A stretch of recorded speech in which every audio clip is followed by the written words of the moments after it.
पाकिस्तान के खूबसूरत शहर पत्तों की, जहां पर पाकिस्तान की ही नहीं बल्कि एशिया की सबसे बड़ी नर्सरी मंडी मौजूद है। 10 रुपए से लेके 70 लाख तक का पौधा मिलेगा। ये परवान चढ़ने में कम से कम 8-10 साल लग जाते हैं। पौधे थाईलैंड से इम्पोर्ट करते हैं, चाइना से इम्पोर्ट करते हैं।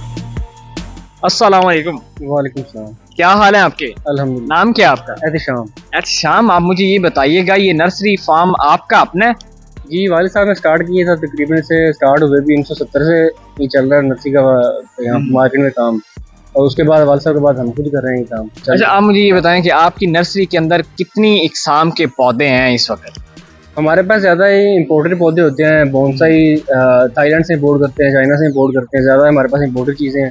उसके अलावा जो पाम की वैरायटीज़ हैं, इंडोर वैरायटीज़ पाम में होगी, बोनसाई में होगी, ट्रीज में होगी, आउटडोर, हर चीज़ की हज़ारों की तादाद में इसकी वैरायटी है। अच्छा, मुझे ये बताएं कि आपकी नर्सरी के अंदर सबसे महंगा पौधे की कीमत क्या है और सबसे सस्ते की कौन सी? कहाँ से स्टार्ट होते हैं और कहाँ पे जाते हैं? ये पौधे स्टार्ट होते हैं 10 रुपए से, स्टार्टिंग इसकी कॉस्ट है। उसके बाद इम्पोर्टेड पौधे हैं जो इसकी एज कम से कम 40, 50, 60, 70 साल पौधे की एज, उसकी अपनी एज है। उसकी कीमत 60 लाख 70 लाख इम्पोर्टेड पौधा है। ये जो इसमें कोई खास पौधे भी होते हैं? खासी तो उसकी ये है कि उसकी एज है, एज फैक्टर है। ये असल जापानीज टेक्निक है बोनसाई। बोन मतलब छोटा और साई मतलब ट्री, छोटा ट्री। उन्होंने उसकी एज फैक्टर को देख के उसका शेप को छोटी करके उसको, जैसे हमारे यहाँ पीपल होता है, बोर्ड होता है, उसकी एज होती है 100 साल, 200-300 साल। ऐसे पौधों को उन्होंने छोटी शेप में देख के उसको छोटा ट्री बनाया है। तो उसकी एज के हिसाब से उसका इतनी उसकी प्राइस। अच्छा, कौन सा ऐसा पौधा है, उसका क्या नाम है जिसकी सबसे ज्यादा एज है? और कौन सा वो पौधा है जिसका क्या नाम क्या है? आप मुझे नाम भी बताएंगे और कम से कम उसकी एज कितनी है?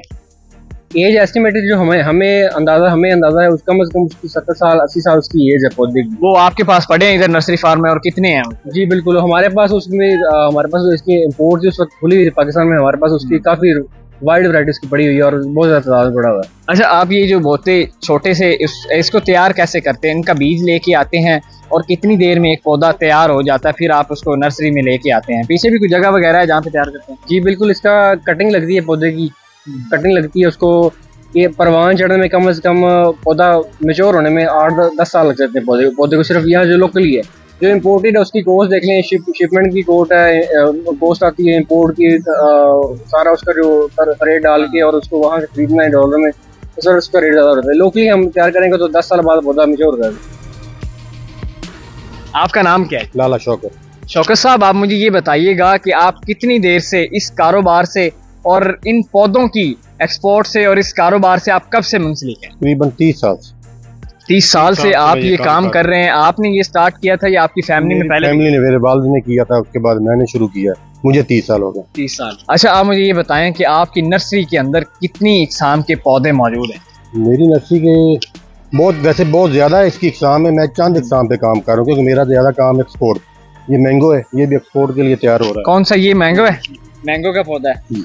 अच्छा, आप इनको फिर किन ममालिक में फिर सप्लाई करते हैं? ज्यादा डिमांड कहाँ से आती है? दुबई जा रहा है, अरब अमारात, जितने भी उधर जा रहा है। अच्छा, आप मुझे ये बताएं कि कौन सा ये पौधा है? आप आगे आ जाएं, फिर साथ भी तफसीलात बताते हैं। ये कौन सा पौधा है? ये मैंगो का पौधा है। अच्छा, इसकी क्या उम्र क्या है? इसकी उम्र बताएंगे। ये 1 साल का पौधा है। 1 साल का हो गया जी। अच्छा, आप कैसे इसको जो है, कहाँ से इसकी पनीरी जो स्टार्ट होता है ना, इसको कैसे परवान चढ़ने में कितनी देर लगी है? ये सिंध में तैयार होता है। अच्छा, सिंध से ये नर्सरी वाले हम खरीद के लाते हैं, फिर हम इसको कोकोपीट में शिफ्ट करते हैं एक्सपोर्ट के लिए। ठीक है। अब 6 महीने बाद ये एक्सपोर्ट के लिए रेडी है। अच्छा, 6 महीने मजीद और लगेंगे, फिर आप इसको सप्लाई कर देंगे। अच्छा, इसकी उम्र कितनी होती है?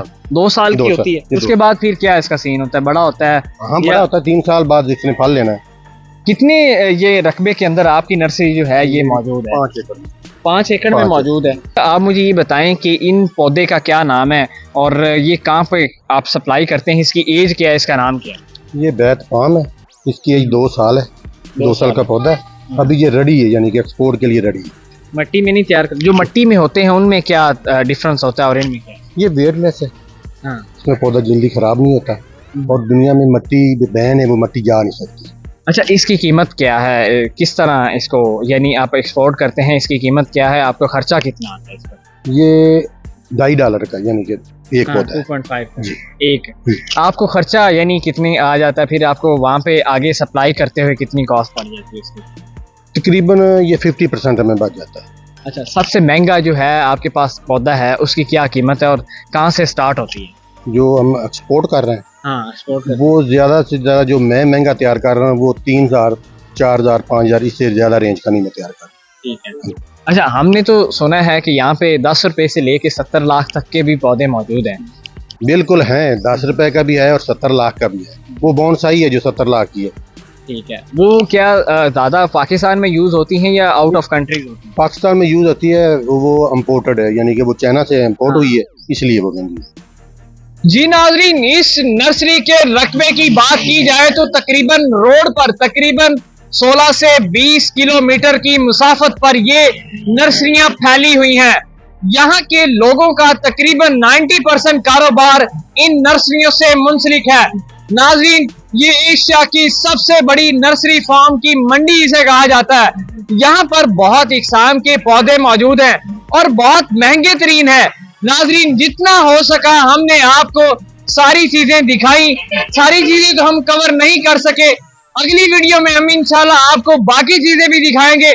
इसी के साथ अपने मेजबान अली बदामी को इजाजत दीजिएगा। अल्लाह निगहबान।